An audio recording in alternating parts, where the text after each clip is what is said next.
यानंतरची बातमी अहिल्यानगरमधून। अहिल्यानगरच्या शेवगाव तालुक्यातील नागलवाडी गावामध्ये कोणत्याही समाजासाठी अंत्यविधी करण्यासाठी स्मशानभूमी नसल्यानं भर पावसामध्ये एका महिलेचा आज अंत्यविधी करण्यात आला। डोक्यावर ताडपत्री धरून लोकांनी अंत्यविधी केल्याचा धक्कादायक प्रकार आता समोर आलाय। चक्क मेल्यानंतर सुद्धा त्या प्रेताला मरण यातना सोसाव्या लागल्यात। आज नागलवाडी येथील या ठिकाणी महिलेचा मृत्यू झाला आणि अंत्यविधी करण्यासाठी नागरिकांवरती ही वेळ आलेली आहे।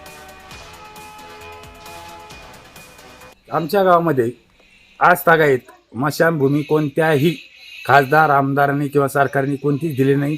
आमच्या गावामध्ये आज मुसळधार पाऊस पडत असताना आमच्या गावात एक अकस्मात घटना घडलेली आहे।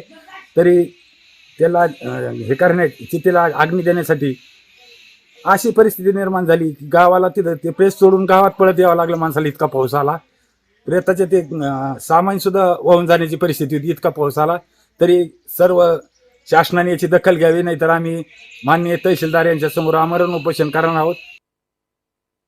आमच्या गावामध्ये स्मशानभूमी नसल्यामुळे आज मुसळधार पाऊस आला आणि मृत व्यक्ती इथं आम्ही आणल्यानंतर खूप पाऊस आल्यानंतर आहे ना खूप गावकऱ्यांची आणि मृत व्यक्तीची खूप हाल झाली।